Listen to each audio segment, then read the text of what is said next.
Estás viendo Canal América, televisión dominicana para el mundo.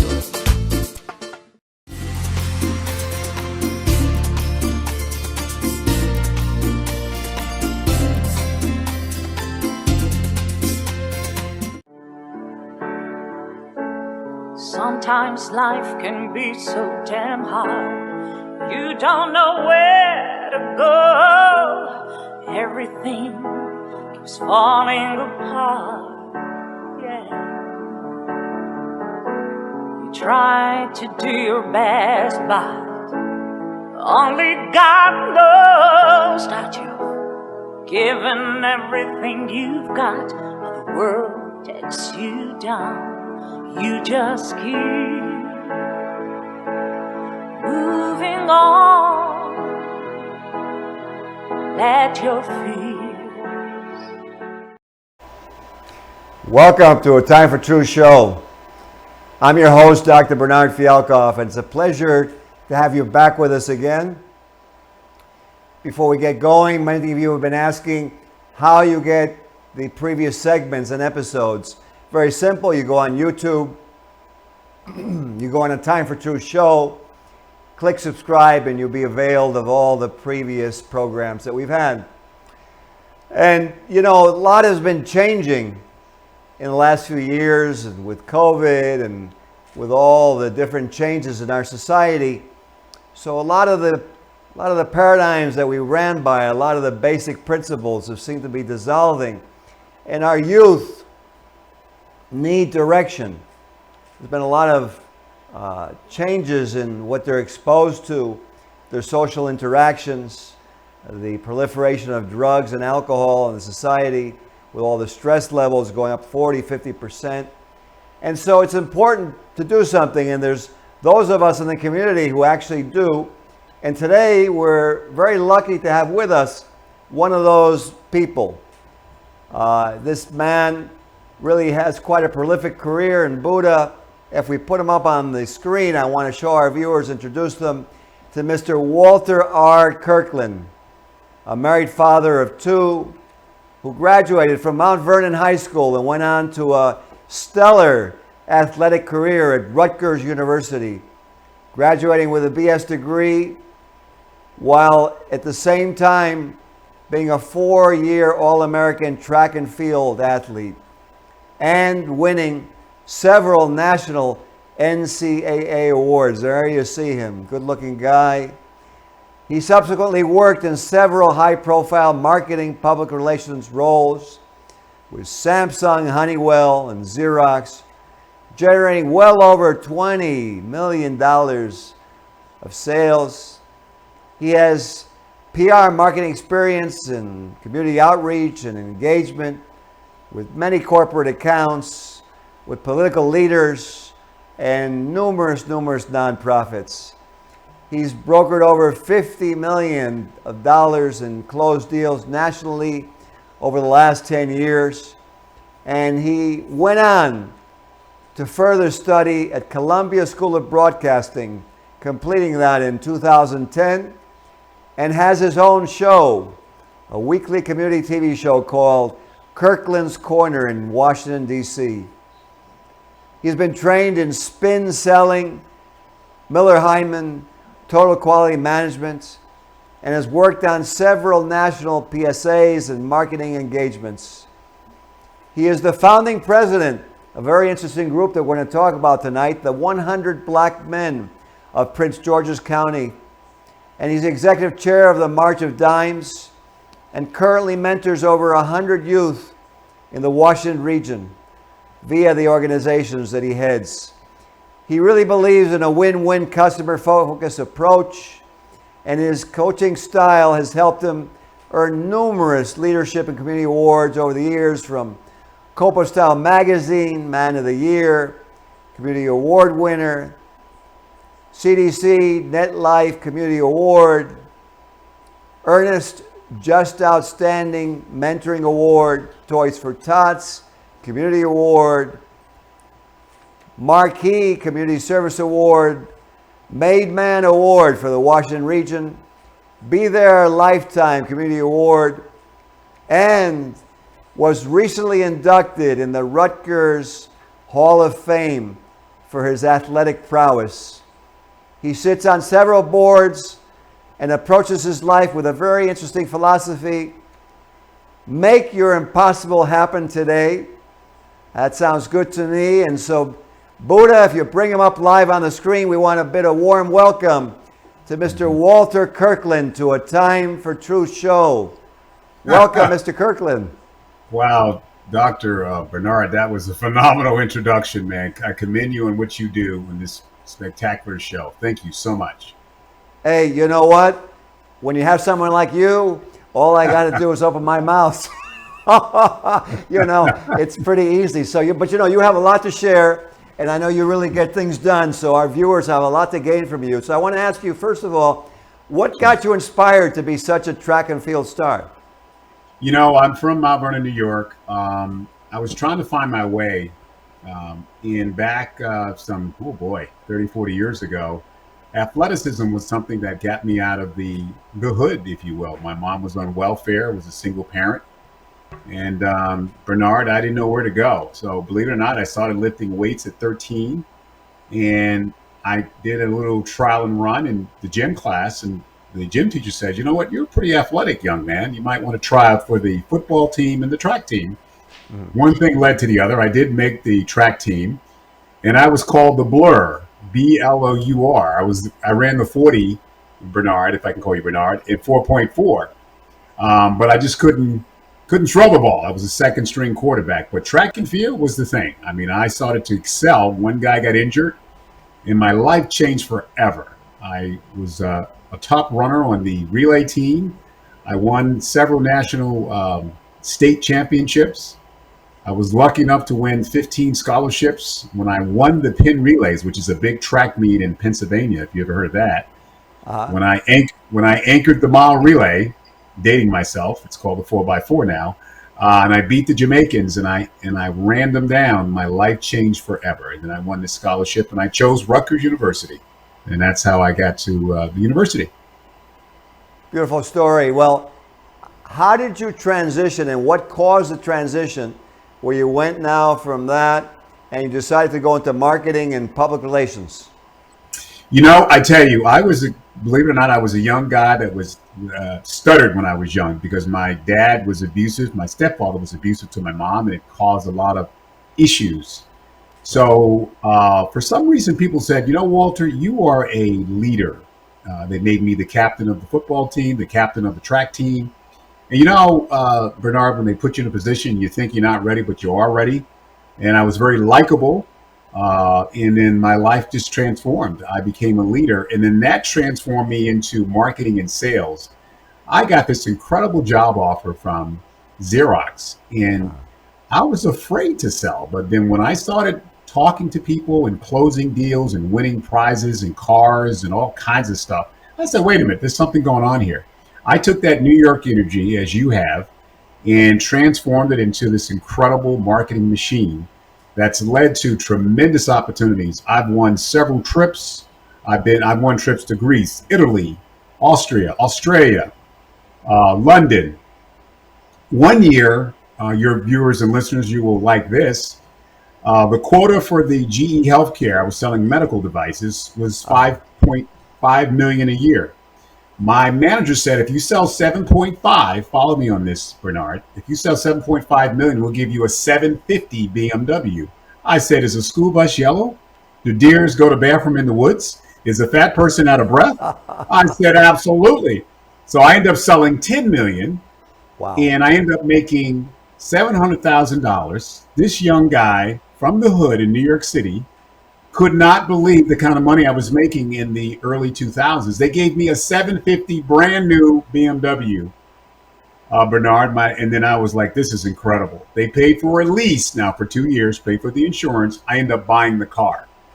So long of the short is, athleticism struggle really put me to a different level and a little degree of success. I transformed that into what I'm doing now as a consulting, which is PR and marketing. And I have another saying, what you see is what you will be. Very interesting. So, it makes a lot of sense because to be able to do what you did in athletics, you know, you have to do quick decisions. Yep. You have to just go with it. It makes total sense to me, and you know, it's fantastic what you've done. So, and then you have, I see you have these different mantras. How did you develop this one, which I love? This one about make your impossible happen today. You know what? I think as we look at life and challenges, Bernard and the viewers out there, you know, life has struggles, but we all have a thing called energies and vibrations. What I mean by you have vibrations, Bernard, you have this positive, high energy vibration. So it's easy to say I can't. I look at things as the glass half full versus half empty. And for some reason, things just happen. So I think when you're trying to move the needle or move the big ship in the yard, you got to keep brainstorming. You got to keep relying on people in your inner circle. You got to keep stretch goals. You got to keep pressing forward. Take that step forward even when it's hard, Bernard. Take that step forward when you don't want to, when you're tired. For some reason, whether you're spiritual or not spiritual, the stars are aligned. You just don't know it yet. So when you're going through that struggle, you still have to press forward. I'm sure you've had incidents as a doctor and as your personal life that there's a special being somewhere that's happening right now. You don't quite know why. And then sometimes the timing is when you least expect it. Sometimes the timing doesn't happen at the very moment. But you have to be Walter, you have to be Bernard, and you have to put your head down and you have to grind. And when you do that, the impossible happens. I truly believe that. You know what? It's interesting. We have a lot in common there. I totally believe in all of that, spirituality. I have people, like you said, as a doctor, I have patients who come to my office. I can take patient A and patient B. And if patient A has that positive vibe, even though they have the same amount of disease in their mouth, that patient will inevitably, no matter what I try, will do better than the other one who has that negative, pessimistic outlook on life. You know, you're so right. I think that is why I'm so happy to have you on the show today, and we have a lot to cover because you do a lot of different things. And so I want to really get to one of them because I see that you know, some people take what they've gotten and they keep it. They're good people, but it only goes as far as themselves or their immediate circle.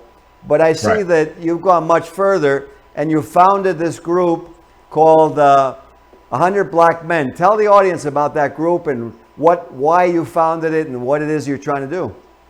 It is an amazing organization where we actually do a couple things. 10 years ago, here in the inner city, much like up there in Brooklyn and the Bronx, the young African-American youth, Bernard and viewers, were struggling with crime, stealing cars, breaking and entering. And we had a chapter, we call them a chapter, in the DC area and the Baltimore area, but we did not have one in this area called Prince George's County, Maryland, which is right outside of the DMV. So 10 years ago, it was a brainchild of mine to say, let me see if I can get a chapter here, because in this area, much like the boroughs in Manhattan, you got Brooklyn, you got Queens, you got Westchester County, etc. You have the same thing on a very small scale here.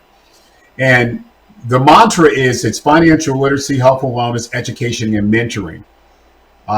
We take boys and girls from 8 to 18 in the inner city, and we teach them how to be boys and girls. We teach them the importance of financial literacy. We have guest speakers like you, doctor, that comes in. We talk about, well, what does a oral surgeon do? What does a lawyer do? Things that you and I take for granted. Right. Much like dinner discussion and debating, they don't have it. They have a single parent. So they don't know, Bernard, what they don't know. If you don't leave this area in this inner city, your world is small. When you expose them to running and you expose them to horseback riding and playing golf, their horizons open up. You know what they tell me, Bernard? Mr. Kirkland, I don't think I'm going to live past 21 years old. I said, why, Junior? Because my dad's in prison, my mom's on crack, and the lights are off right now. Many of these young people go to school, Bernard and viewers, hungry. Many of them steal because guess what? They're hungry. You can't even fathom that in 2022, but that is a reality in the black community, in the minority community. It's an atrocity, and we create hope with this 100 Black Men of Prince George's County. Well, you know what? What you just said at the end is something that I've believed for a long time. Because in our society, we're looking at the consequences, but we don't roll back to, okay, how did they occur?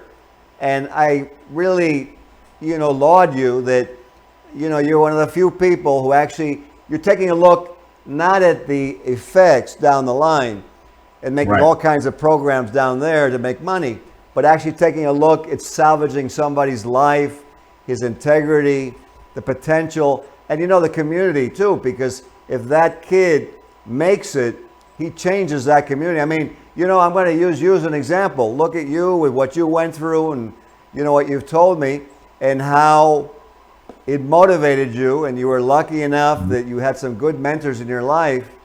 It makes a lot of sense. And so let me ask you a question, because it's such that is such a important group that you're running. I think you're involved with a lot of athletes, right? You have a lot of athletes that involved with you? I have access, and they call me back, Bernard, which is pretty amazing. Doug Williams and a lot of the Art Monk, who's from White Plains, New York, who was a wide receiver, is a very good friend of mine. I used to beat him in track and field. He was a better football player than me. They call me, and they actually return my call, and some of these guys charge for appearance fees, but I don't deal with them. I deal with the ones that want to give it back to the community. Doug Williams, who was the first African-American quarterback to win the Super Bowl, is a phenomenal person who always there is by my side. So, yeah, I have connections with Dominique Wilkins, Dikembe Mutombo, the big NBA guy, Doug Williams, Art Monk, to name a few, that really believe in supporting the community.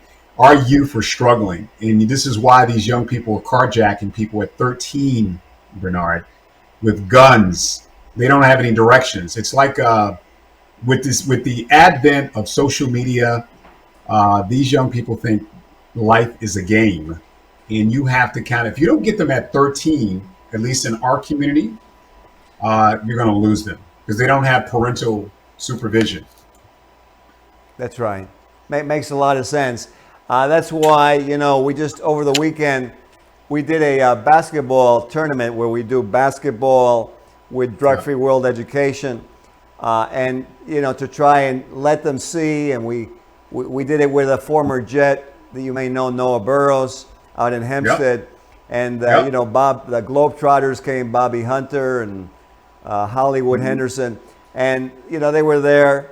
And very interesting, because exactly what you said. At the end of the event, we rewarded the team that won. And it was amazing to see, and these were older guys. These were in their early 20s. But it was very interesting, because I could see how, having had that tournament, it gave them a different viewpoint.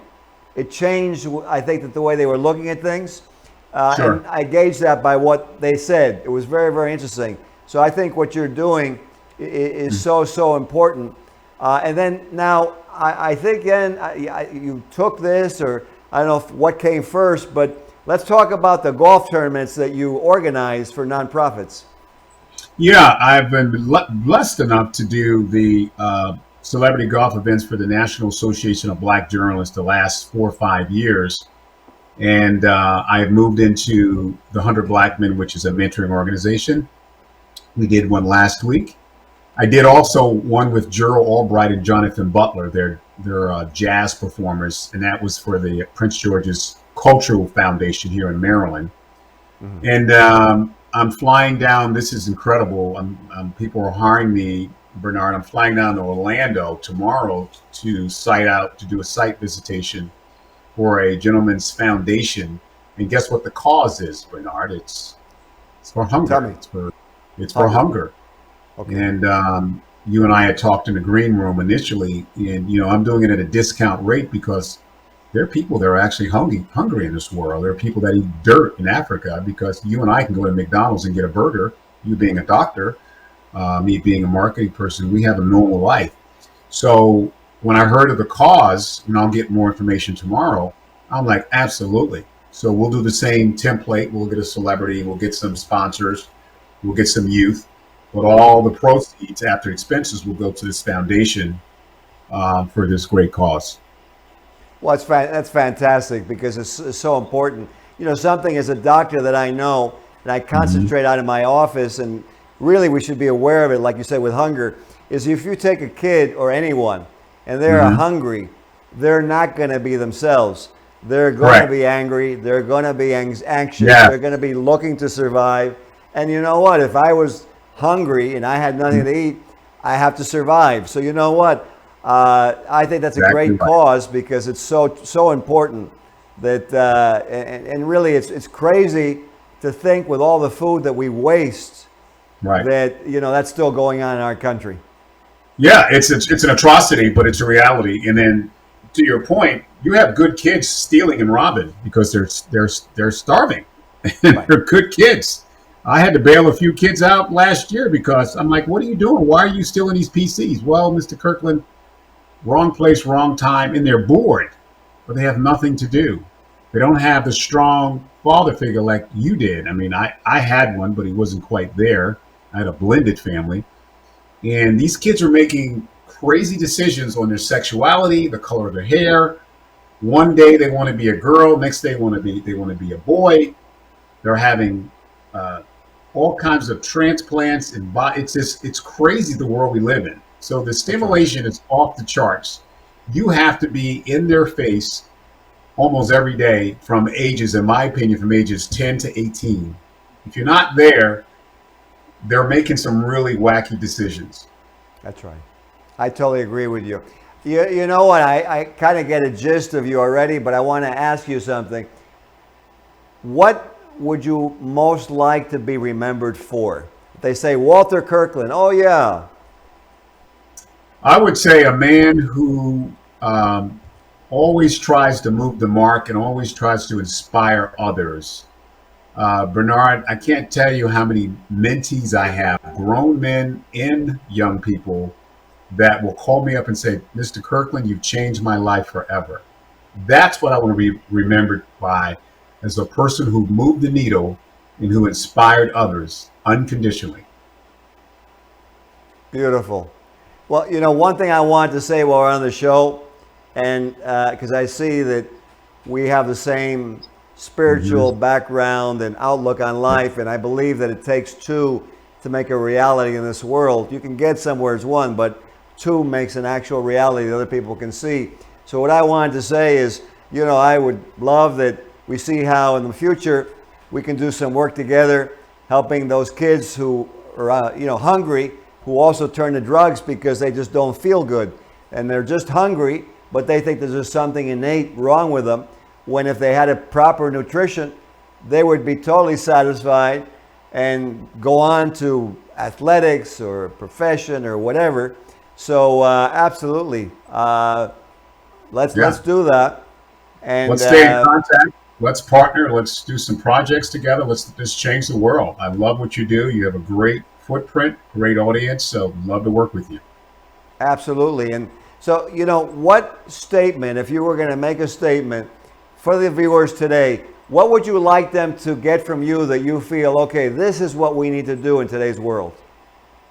I would say love each other. I know it sounds like it's pretty corny, but just basically love your neighbor and reach out and, be guarded. Keep your head on a swivel. I'm always a New Yorker. I'm always guarding myself. But I tell you, try to have positive vibrations. Try to have positive energy. Try to inspire versus complain, even when it hurts. Because guess what, Bernard? You're still here. You're alive. Understand, everybody has unique DNA. Understand your uniqueness. You live in one of the best countries in the world. Make the best of your situation. I wish I was taller. I wish I had more money. But for some reason, this is where I am. You're at the right place at the right time. That's so very true, and you hit on something that again I also agree with. Is we have so much, and Yes. sometimes all we do is we complain about what we don't have. When if you right. really took a look at how much you have and what abilities you have, I traveled to Haiti about 5 years ago, and when I was there and left the airport, we were going through the town. The roads Right. weren't paved. They had no street signs. They had no street lights. And I said to myself, my God, I mean, this is like few hundred miles from the United States of America, and they were living beyond like what I would say a third world country. And the food was on the floor, and there was no system of sidewalk, no sewer system. I was aghast looking at that, so you're totally right that, we need to take a look further out than just what I think the problem is sometimes too much me, me, me. What do you think about that? I think you're absolutely right. I think it's not me, me, me. It's us, us, us. You know what, for you listeners and viewers, take the I out of some of your statements. Try to use the we factor. We're in this together. If you do that, we're in this together in all the walks in life, as you deal with your children, your coworkers. I'm the guy in the airport. For some reason, they think I'm a politician or I'm Barack Obama. Make people feel good, because guess what? Your smile and how you make people feel is the last impression that you have. I'm sure you would agree. Try your best to have that magical exchange, Bernard.